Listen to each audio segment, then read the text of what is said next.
এক গ্রামে ছিল রমেশ নামে এক যুবক।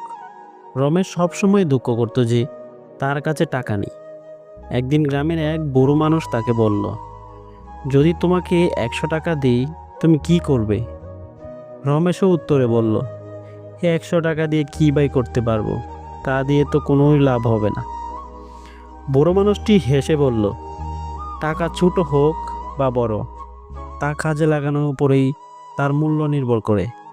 আমি তোমাকে 100 টাকা দেব, কিন্তু শর্ত হলো তুমি তা এমন কাজে লাগাবে যাতে তা বাড়ে। রমেশ রাজি হলো এবং বুড়ো মানুষটিকে তাকে 100 টাকা দিল। রমেশ অনেক ভাবল, তারপর সে গ্রামের হাটে গিয়ে এক জুড়ি পেয়ারা কিনে আনলো। সেগুলো পরিষ্কার করে তাজা পেয়ারার দাম বাড়িয়ে বিক্রি করলো। সে টাকা দিয়ে সে আরও পেয়ারা কিনলো। এভাবে কিছুদিনের মধ্যে তার টাকা বেড়ে দাঁড়ালো 500 টাকায়। এইবার রমেশ একটু বড় ব্যবসায় হাত দিল। সে গ্রামের দরিদ্র কৃষকের কাছ থেকে ফল কিনে শহরে বিক্রি করা শুরু করলো। তার ব্যবসা দ্রুত বাড়তে থাকলো। কয়েক মাস পর বুড়ো মানুষটি রমেশের কাছে এলেন।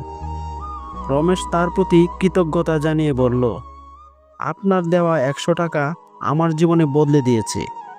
আগে যদি শুধু টাকায় অভাব নিয়ে অভিযোগ করতাম, কিন্তু আপনি আমাকে শেখালেন টাকা হলো একটি বীজ, যাকে সঠিকভাবে ব্যবহার করলে তা বৃক্ষে পরিণত হয়। বুড়ো মানুষটি বললেন, হ্যাঁ রমেশ, টাকার মূল্য তা কাজে। যারা টাকা কাজে লাগাতে জানে তারাই জীবনে সফল হয়। টাকার প্রকৃত মূল্য বুঝতে হবে এবং বুদ্ধিমত্তার সাথে কাজে লাগাতে হবে। ছোট পরিমাণ টাকা দিয়ে বড় কিছু অর্জন সম্ভব, যদি তা সঠিকভাবে ব্যবহার করা হয়।